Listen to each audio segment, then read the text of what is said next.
3, 2, 1. The Great Christmas Light Fight is on!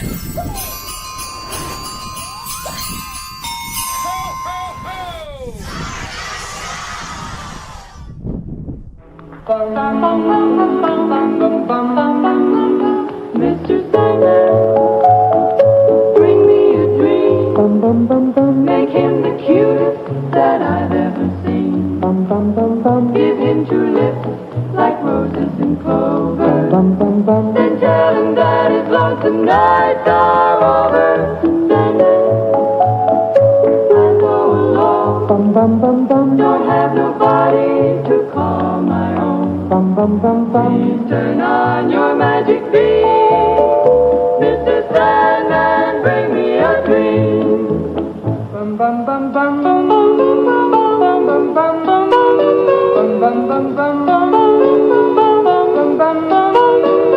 So please turn on your magic beam. Mr. Sandman, bring us. Please, please, please, Mr. Sandman, bring us a dream.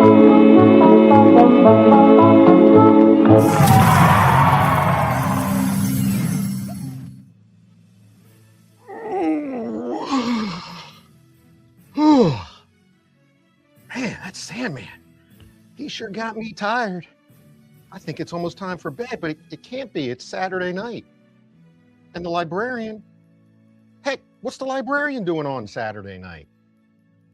I better wake up, drink some coffee, and get this library moving. And that Sandman, he's a cotton-headed ninny nuggins sometimes, isn't he? Hey, it kind of looks like me. Hey, everybody. Welcome to a Saturday night edition of your favorite Christmas show. Well, besides the Great Christmas Light Fight, The Librarian, your resource for everything related to the Great Christmas Light Fight and more. I want to give a shout out if any of my SoCal people are watching. The SoCal Mini is happening today, and it probably just got over at 4 o'clock. So, hey, join in and get some more Christmas fun with the librarian right here. Hey, thank you for joining on a Saturday. And this was kind of planned but unplanned. So, long story short is Mrs. Librarian was supposed to have a girls' night here, and it unfortunately had a last-minute cancellation, but they're going to reschedule it. I also wonder if I'm going to be the only one in the library now. Besides everybody falling asleep from the Sandman, it's a Saturday night, and I don't know, just like maybe the way Light Fight's been scheduled over some of the years, which we talked about last week, and we're going to talk about a little bit tonight. Maybe I wasn't so smart with this scheduling. I thought this would be something to do, and it is. I'm glad to be here with those who are watching. You're joining in. Get your comments in. We'll check in a second.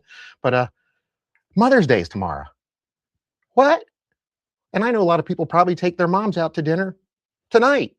So anyway, then I know we got some basketball playoffs going on. Go Thunder. Watched a documentary on ESPN today about the Thunder. It was pretty cool, about Oklahoma City. Flyers are playing. Last I checked, I don't want to jinx them. They were winning 1-0 in the first period, but they were winning 2-0 last game in the first period. So anyway, thank you for joining, and let's make it official. The librarian is now in, and he's in with you. So let's get this up here, and we'll make it fun.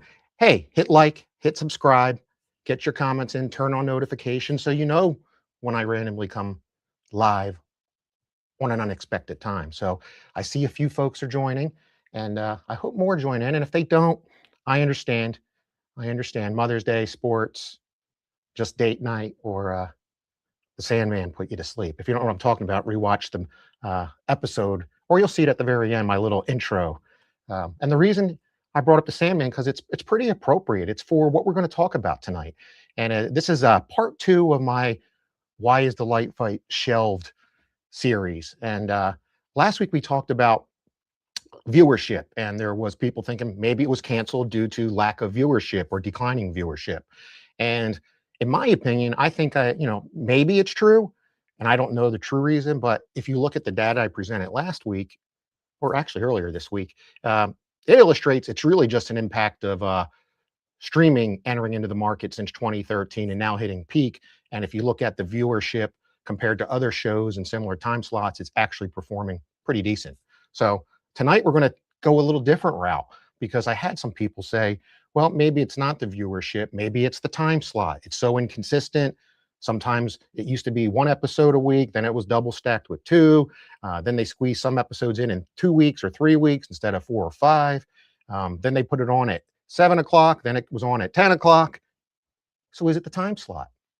And I got some data that shows it just might be. And it probably seems pretty obvious, but we'll go through the information. So before we do that, let's check in and see who's here. And thank you for joining in again on a Saturday night. So who do we got joining? We got Willie from KC joining again. Great to have you. Great to have you, Willie. That's 2 in a row, maybe 3 in a row, right? Have a fun night. And we'll keep this maybe about an hour, but you never know if it gets exciting. Hey, we got another past light fighter, Mr. Henry Swenson, joining again. Like the intro. Oh, yeah, I think it was pretty good. Put that together this morning, and I think it's appropriate. We also got Bill Riera joining. 104 in Phoenix. It rained all day today. I wish we had some of your weather. I don't want 104, Bill, but you know, Memorial Day weekend's in what, 2 weeks, 2.5 weeks. We have a pool. It's covered, and it's purposely covered because I have a lot of maple trees, and they're dropping all those, you know, helicopter things. But it's too cold. I don't have a heater on the pool either. So send some heat this way, just not a heat wave. We finally got the rain we needed, though. Hey, you've got Eddie joining again today. Rainy day in South Louisiana, not much to do on Saturday night. Hey, I'm glad I'm something to do, and I really appreciate you joining. Yeah, we had rain all day, and it literally just stopped, I don't know, 5 o'clock, 4:30. And we're supposed to get some more tomorrow night, but after the moms celebrate and after we spend time with our moms. So, hey, we got Vivid Light Production joining again. Thank you for coming in again a second time. I'd love to know where you're out of. Just let me know in the next comment. Who else we got?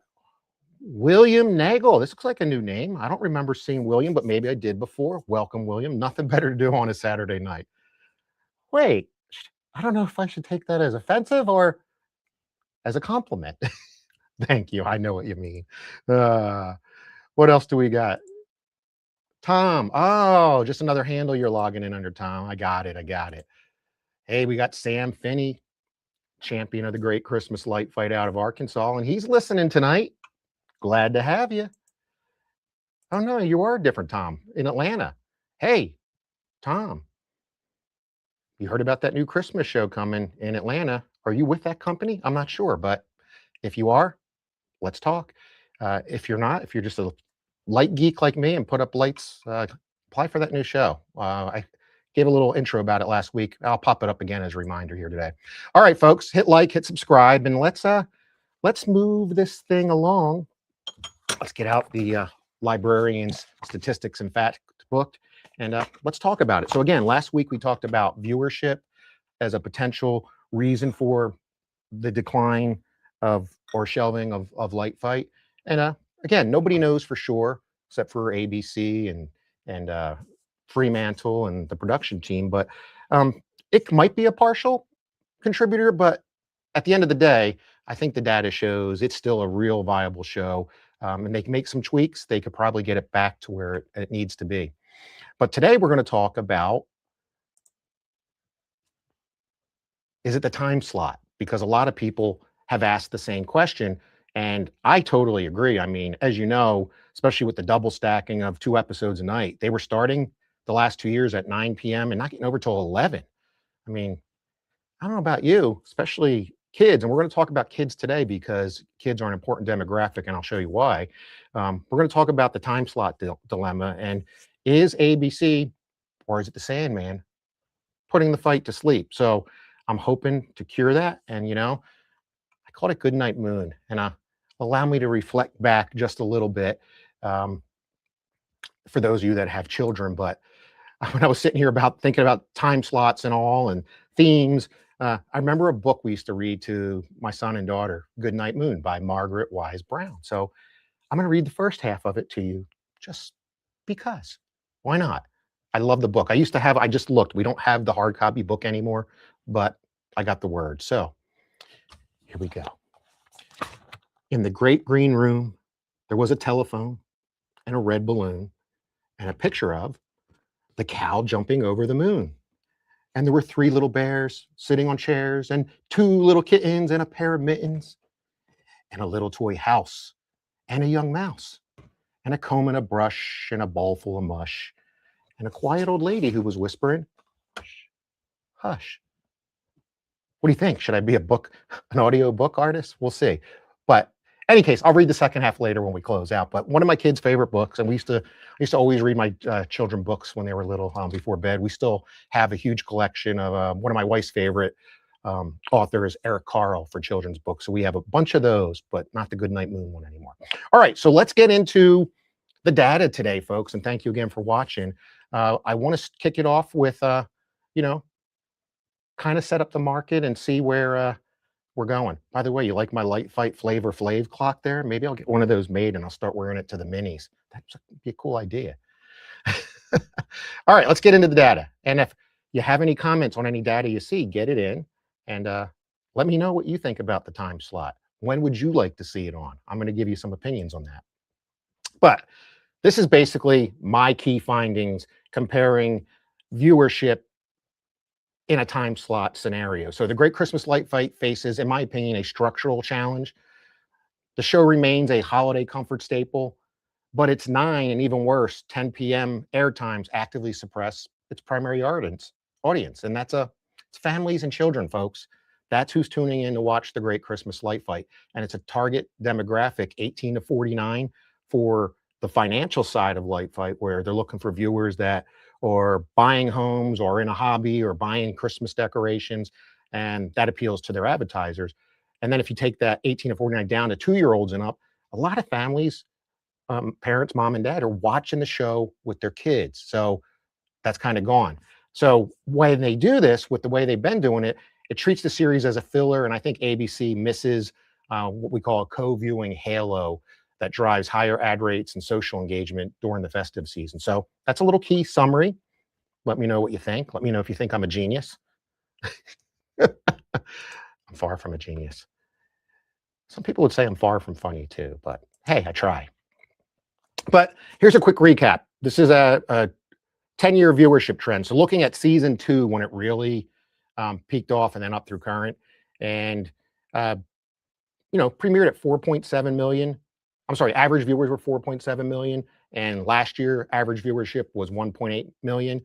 So in the 18 to 49 demo, back in the day, they were getting a 1.3 rating. So 1.3 households were watching out of 1,300,000 households out of about 125 million households, roughly is what Nielsen says. And you can look forward to last year, they're averaging 200,000 people during certain time slots. So anyway, the trend mirrors what I talked about. The live urgency has eroded significantly due to probably late night scheduling, because you're going to find out here when the show was on at 7, viewership was much higher. So I think I explained that okay. That was my worst slide ever. But hey, librarians are prone to mistakes.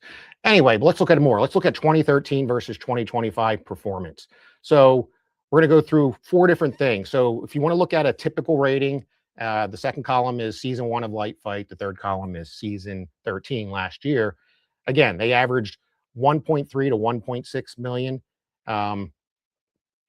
whereas it was much lower. The live urgency has vanished. Average viewership reflects a broader death of the broadcast trend. So again, think about the presentation earlier this week where before streaming entered the market, we had live broadcast, then DVRs came in with time shifted viewing, then we went to full streaming by the time we hit 2025. So that reflects that trend, but it's still a solid number compared to other shows. And then if you look at children 2 to 11, there was significant viewership of children in season 1. In 2025, the data says it was negligible. And really 10 p.m. is a biological barrier for kids. Probably a biological barrier for old folks like me too. So is it one for you? Let me know in the comments. Then you look at the network rank. In 2013, it was a top 10 for the week.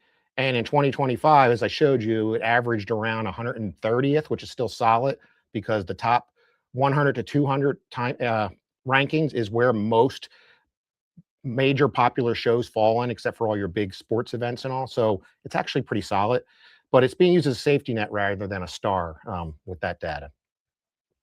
So let's make this fun. I know data can be boring. So that's why I want you to chime in and participate.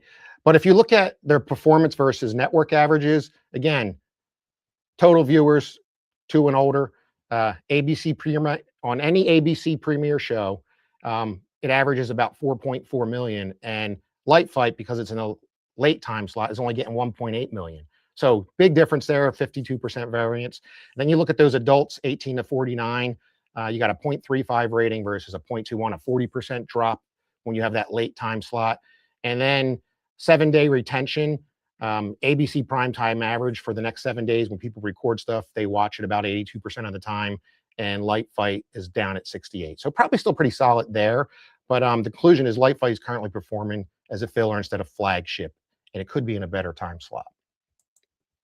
Just like the Librarian could be in a better time slot than Saturday night, maybe. But we got viewers here, and I'm happy to have you. And it's good to have you. Hey, by the way, I'm not in the comments yet, but here's somebody that I've been known for a long time through our blow mold, love of blow molds, Brad Caudill. And can't remember, Brad, are you out of South Carolina or North? I can't remember. You're out of one of the Carolinas, but back-to-back episodes I dislike, spread it through the whole season. We'll talk about that in a moment. By the way, speaking of watching things that you think you're going to get some excitement out of, you're still looking for that treasure on Oak Island. One of these nights, they're going to find it, Brad. My father-in-law keeps wishing too. All right, let's get back to the presentation. So, all right, now, this is a fun comparison. Let's compare Light Fight to other stable holiday hits. So during the holiday, the month of December, shows like America's Funniest Videos have holiday specials where they play Christmas and Hanukkah type themed content and funny videos. Maybe I'll show up on there one day. And that's in the 7 p.m. time slot. And in 2025, they got a 0.42 rating. So about double what I shared with you or more of what Light Fight was getting. Then the Wheel of Fortune Holiday Edition with Ryan Seacrest. Worried about Ryan. He's looking awful thin in the face, but hey, who knows? The guy works like crazy. That's considered older adults and co-viewing. That had a 0.38 rating. So, and that was in the 7:30 time slot. And then you go to Light Fight in December, it was at 10 p.m. and look what it drops to, a 0.19. So the difference between a 0.42 share and a 0.19 share, it's almost entirely based on availability of the child demographic. So if you can bring children back in to watch it, that'll bring families in watching it, and it should get your viewership up. Make sense? I think it makes sense. All right, so let's go on. Not a lot of slides tonight, just a couple more, but let's talk about this one. Forces impacting the landscape. So a little bit different view versus viewership. So some of the forces you have, Netflix sports. So Netflix does exclusive Christmas doubleheaders and pullaways. They hit the 18 to 49 male demographic during holiday airings. And again, if you go back to the last episode where I did viewership, almost all the top 10 big draws of 20 plus million or in that range, 10 million, comes from sports. In addition to Netflix doing sports, Monday Night Football on ESPN. So Monday Night Football consistently dominates the 9 to 11 p.m. block. That's the slots that Light Fight's been trying lately. So Light Fight, in a way, is competing with football. And we talked about sometimes maybe people will flip back and forth during breaks. Probably not, but that's what some data shows. And then your fast channels, your free ad-supported Christmas movie channels and other 24/7 comfort viewing. Has no specific time slot. So if somebody wants to pop on the Hallmark channel on the app or 25 Days of Christmas and all that, they can just do all that. So they're the forces impacting viewership. And here it is, the 9 and 10 p.m. cliff, and your friend, the librarian, sitting in his red car, going off the cliff, falling asleep at 9 p.m. Data from the 2025 season shows a 13% drop off between the 9 p.m. and 10 p.m. hours. So at the 9 p.m. slot, if you look at linear and streaming viewership, it's at about a 0.22, and then once it hits 10, it drops to a 0.19, which is, you know, a couple 100,000 people. So it makes an impact. They call this the fatigue factor, and it suggests that late hour forces the viewers, particularly in that specific 18 to 49 demographic, to tune out before any of the finale stuff hits. So big miss by moving it late. And I think Light Fight knows that. Here's that Sandman guy again. He's pretty handsome, don't you think? Although if I'm putting you to sleep, it must be boring. All right, enough of that. All right, so let's look at the decay. So as you go from 8 o'clock to 9 and 9 to 10, if Light Fight started even at 8, it would roughly get a 0.31 instead of a 0.19 viewership. At 9, it gets that 0.22, and then again, it hits that 10, 0.19. So they almost could double their viewership by starting at 7. So every hour past 8, the show loses about 15% of its 18 to 49 aged audience. So you're making people go away because it's getting too late. That's the takeaway. And you're missing that family gap, the co-viewing opportunity.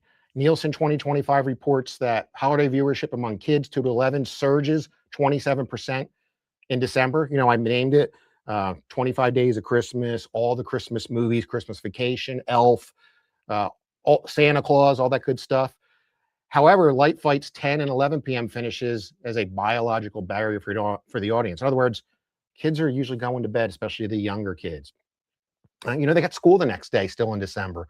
It's before, Light Fight's usually done before Christmas, so it's not like it's the Christmas break where kids can stay up later. So by moving the show to a family prime slot, ABC could capture millions of additional child viewers currently lost to streaming or that are currently lost because they went to bed. So what do you think? Let's see. I think I got some new comments. Let's take a break here, and let's check on some comments before we get the last couple pieces of data.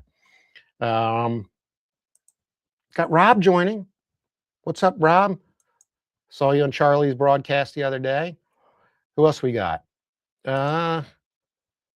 Melissa Black, PhD. Interestingly, the 2024 and 25 seasons in Dallas were local families on the show, but they were preempted with sports games. There was a large chunk of viewers for sure. Yeah, I talked about that the last 2 years in a row in Texas. So the Mock family in season 12 had everything set up for their viewing party, people invited over, and then Dallas Mavericks were in the playoffs, and they nixed the broadcast, and there was really nowhere to go watch it. They couldn't watch it somewhere else. And then the Loaders last year, who also won, got cut again to sports in the Texas market. So it happens, and that's out of, you know, the executive production team's hands, and even probably out of ABC, it's local market publications. But it's so unfortunate. And to your point, sports, in the data I shared a couple days ago, is super heavy for the viewership. It just rules.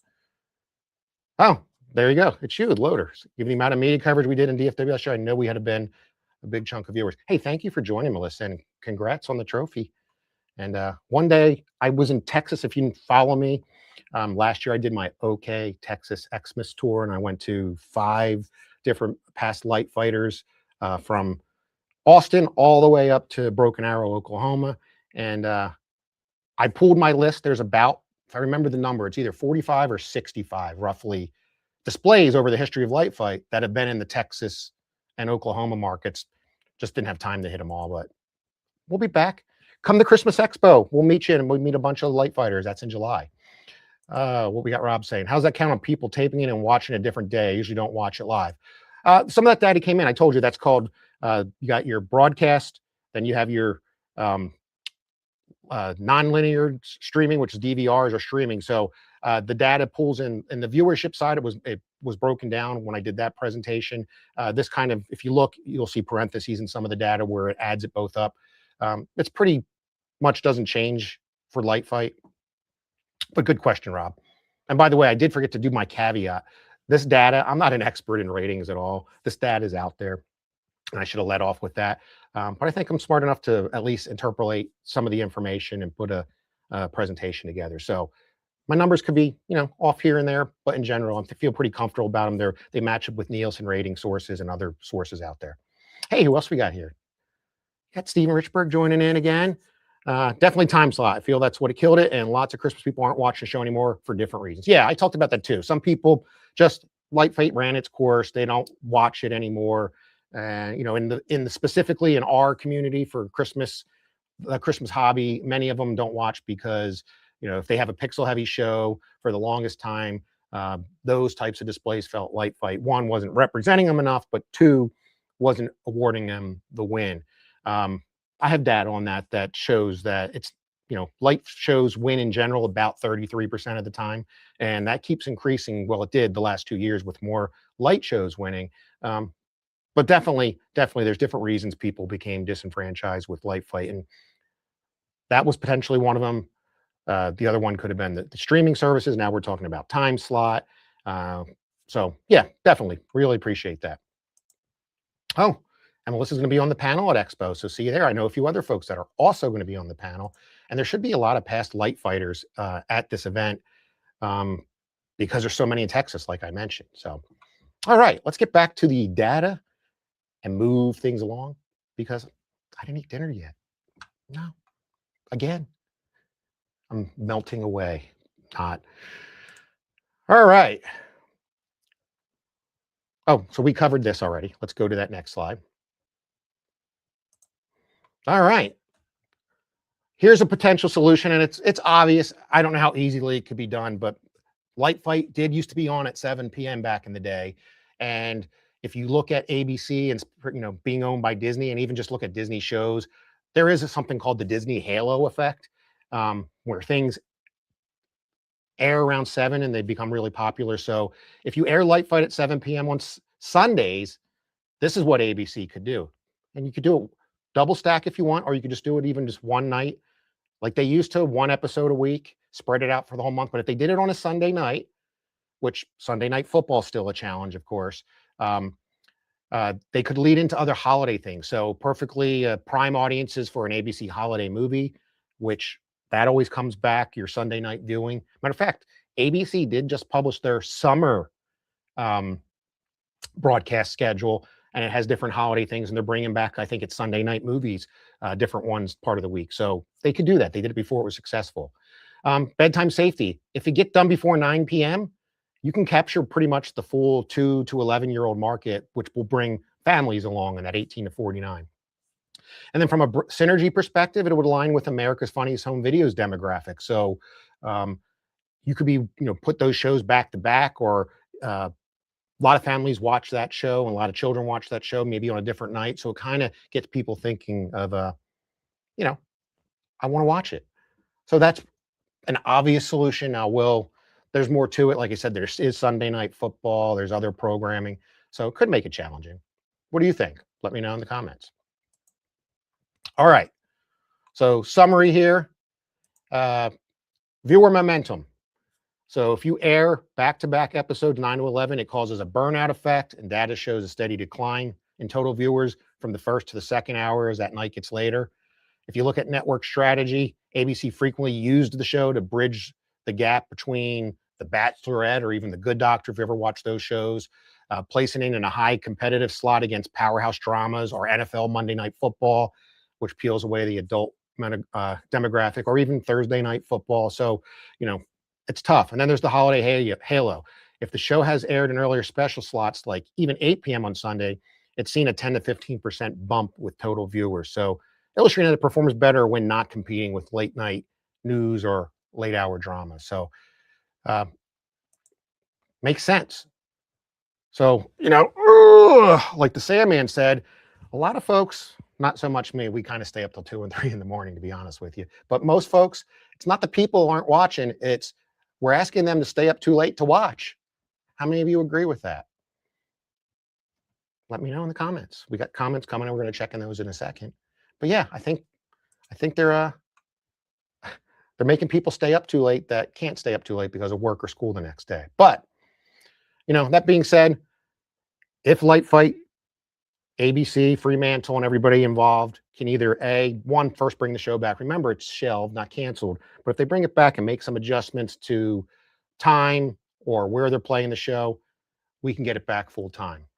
And by the way, since it is shelved, don't forget, while I got an audience here, if you haven't done it yet, go to change.org, Save the Great Christmas Light Fight, and please not only sign the petition, share it. Share it on your social media pages for your lighting display. You know, right now, maybe you got, you know, a lot of you have followers that you're not giving content to this time of the year. Share that with them. Share it on your Christmas website. Will it help? I don't know. Last I checked, we only had a couple hundred signatures. I don't know how many signatures it takes to bring a show back. But I did hear AJ Rochester, who was, you know, on the casting team, said there have been shows brought back because of petitions being signed, and it works. So help. Again, go there and show your love and save the light fight. Hey, hit like, hit subscribe, folks. Turn on notifications, and follow the librarian. And, you know, your facts just might get into this red book. All right. I do need a cup of water here. Wet the whistle. What do you think? I'd like to see some more comments. And while I'm waiting for comments, and so I can take a quick break and so I can pump you up, I'm here to pump you up. Why don't we watch a video? Yeah, why not? I got one that's about 3.5 minutes long. Please don't go away. Watch it, listen in the background, type some comments in while it's playing. Just some reflections back on Light Fight to make us happy. See you in a few minutes.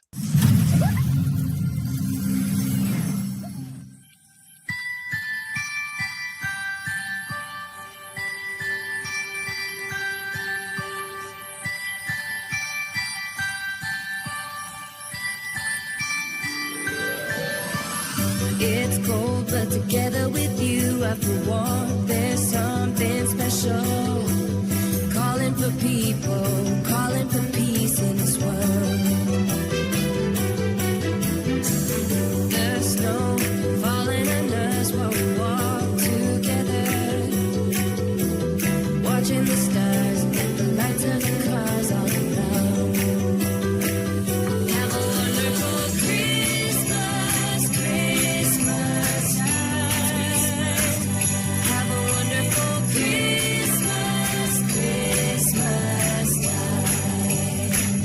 Have a wonderful Christmas, a magnificent Christmas time. Christmas time.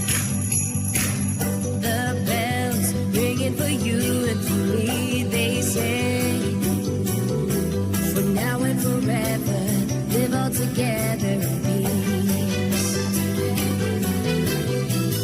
Tonight, the spirit of Christmas inside the hearts of so many people in this world, people like you and like me. Have a wonderful Christmas, Christmas time. Have a wonderful Christmas, Christmas time. Have a wonderful Christmas, a magnificent Christmas time. Christmas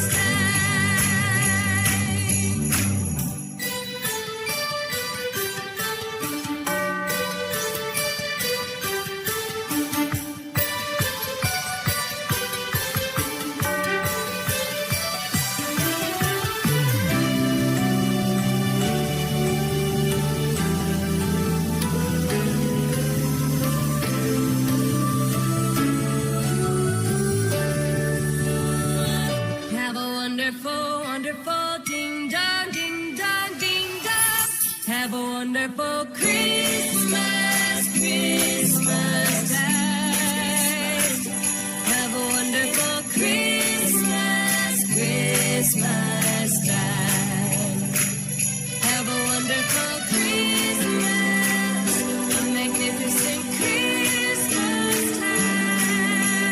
Oh, it's Christmas, oh, it's Christmas, oh, it's Christmas.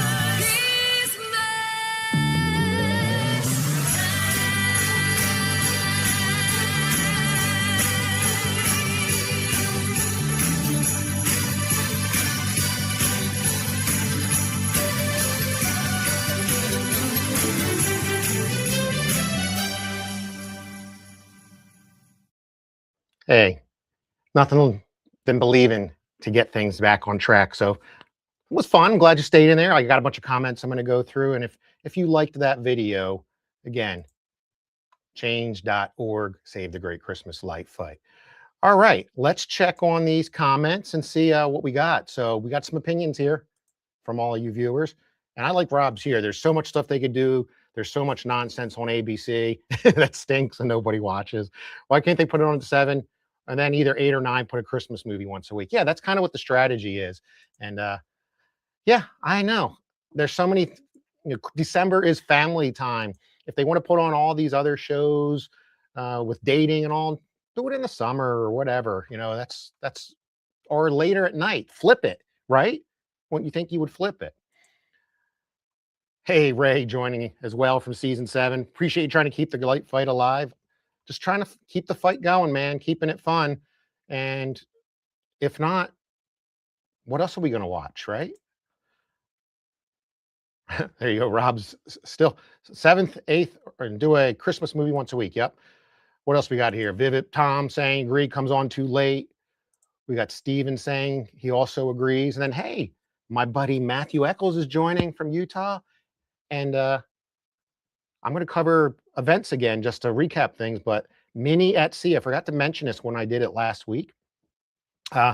Last I heard, and it's probably higher now, we were about 125 families attending the Mini at Sea next Valentine's week in 2026 out of Port Canaveral, Florida. I think you can still get on. It's a huge ship.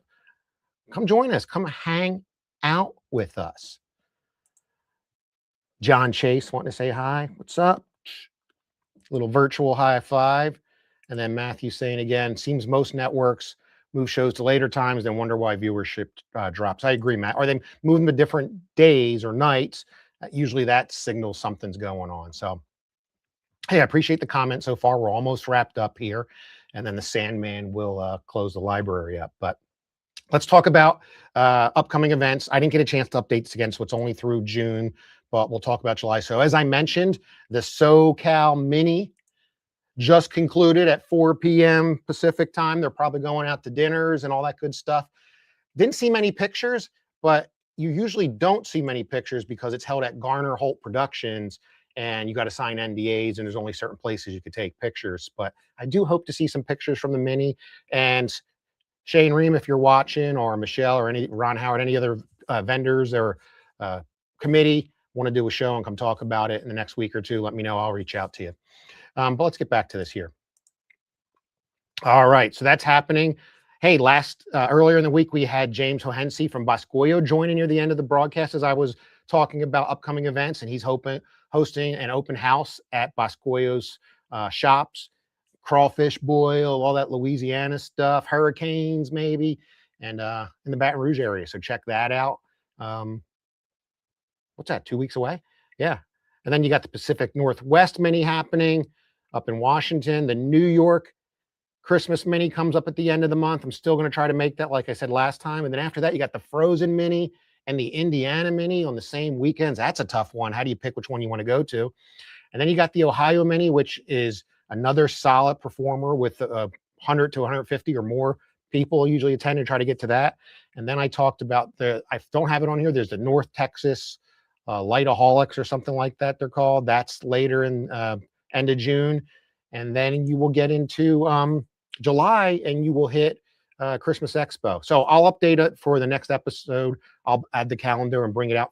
I'll go from I'll go from June and I'll take it all the way out through December because things start to calm down as you get into the end of fall. So are any of you going to any of these minis or shows? Let us all know in the comments so we can all hang out and join you. Got a few more comments coming in. Let's check them out. See what they are.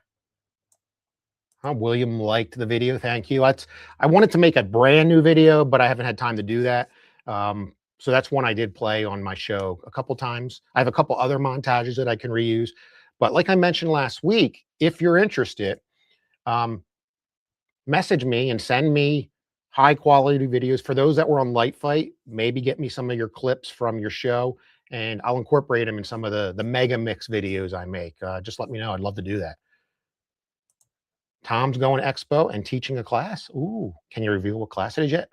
I just might be teaching a class, and yours truly just may be hosting the Great Christmas Light Fight Roundtable. We're trying to work that out yet. So, because if you didn't hear, unless Kristen decides to, Kristen Moss, that is the casting director, she does live in Texas. I'm twisting her arm saying still come, but without the show being on, there's no budget. So if they do go, anybody from the team, Felicia Aaron White did confirm that they can go to these events, but there's no budget, so they would kind of have to do it on their own dime and time. So it's possible Kristen could still show up for that. But I did host the roundtable at the Florida Mega Mini, and it was a good time. I turned it around a little bit. I created some videos for it, and it was really fun. Where in New York is the New York Mini? So go to xmasminis.com and you can see a whole calendar of minis. But the New York Mini is up on the Niagara Fall border above, I guess that's up near Buffalo. It's a little smaller event, but there's going to be about, I don't know, last I heard, usually about 30, 40 people. So it's an up and coming mini. But this thing that I've heard, because I did not make it last year, is with it being right on the Niagara Falls border, they said it's like mini Vegas when you go over there. I haven't been over there in a long time. So you can kind of do a little family trip or a longer weekend or have some entertainment. And then Matthew's chiming in. I don't have my calendar built out from July forward, but the Rocky Mountain Mini in Utah is August 15th. I got some people wanting me to come out to that, and I'd love to do that. And yeah, it's fun. All right, let me know what you thought about the information. So we covered viewership before. We covered time slot tonight. We talked about conspiracy theories before. Has anybody heard any new ones? Like I said, one of them is Disney's selling ABC, and maybe that's true. I don't know. I didn't even Google it. Somewhere there was no budget. There's all kinds of theories out there, but I like to get data, not theories. Hey, folks, we are about 45 minutes in. I guess I will cover one more thing since we talked about it, and since we have somebody from Atlanta in the audience tonight, I might as well bring it up again. Why not pitch Christmas shows? And again, if you haven't seen this information, there is a new competition show coming in the Atlanta market only. Not sure of the production company or the network that's doing this yet, but you can apply at crucialcasting.com/nowcasting. What I've read in here, one, it is strictly limited to the Atlanta market at this point. So that's going to, I know some past light fighters that were on from that market, but that's going to limit their potential for contenders. Two, if I read this right, it looks like it might be an indoor competition. So maybe that opens it back up because a lot of people decorate indoor versus outdoors or not as much. But the casting team has said that if this show takes off and is successful, they're going to widen it out for season 2. So apply if you're interested. It's really fun to be on a TV show. It really is. If you have any hesitancy, and I know people last year were on Hoarding for the Holidays on HGTV, and some of those people were never on TV before, they'll tell you, just like I learned, it's fun. It's really fun to do, and it's a great experience. So I hope Light Fight comes back to continue those experiences. But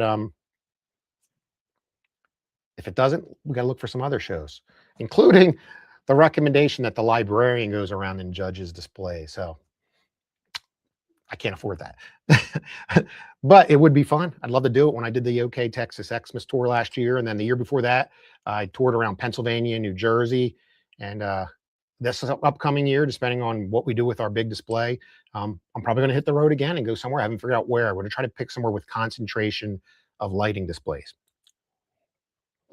Could be Texas again. Like I said, there's so many. All right. In case I forget, again, I want to wish all the mothers or mothers to be out there. Happy Mother's Day tomorrow. Hopefully your sons and daughters are taking good care of you and making it a special day. And hopefully you get some nice flowers and cards or gifts or just a big old hug. All right. I don't see any last comments. So thank you for tuning in tonight on a Saturday. I'll work on some content for the next week or two. I don't know when I'll go live again. I knew Charlie from Christmas on Crestline, the other channel that does Christmas pretty much all year long. He's not back till June 1st unless something comes up. So it's kind of nice that I filled in and that we have the shows going back and forth. You too can have a YouTube show about Christmas if you want to start one. And just reach out to me, the librarian, and I'll tell you how to get it going. It takes time. If you're doing it for large viewership, it's going to have to be something not as niche as mine, or you got to get some kind of viral video. But I do it for the fun. I do it to hang out with you, and I do it to share my knowledge, not only about Light Fight, but just the Christmas community in general. And that's why I go to these minis and these events, and I connect with people, and it's really, really a fun time. So, hey, folks, I'm going to wrap it up here. And if you missed the intro and didn't see the Sandman, or you need some Sandman to get you ready to go to bed because it's 7:45. Hey, some people go to bed early. Watch the outro here, and we're going to see you next time on The Librarian. Hit like, hit subscribe, turn on notifications so you know when I go live. Feel free to reach out with me if you have an idea of what you want to see on the show, or you want to come on the show and we have something we can share. I'd love to have you. We've done that before. And until then, enjoy your night, enjoy your Mother's Day, and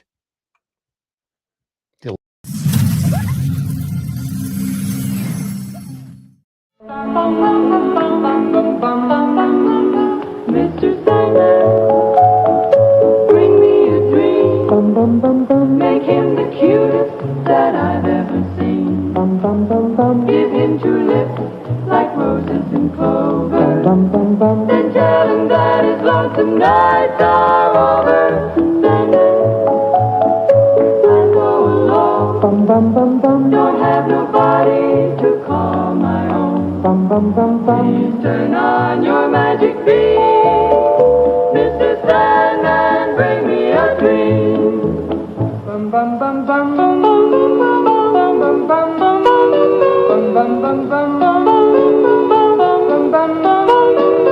So please turn on your magic beam.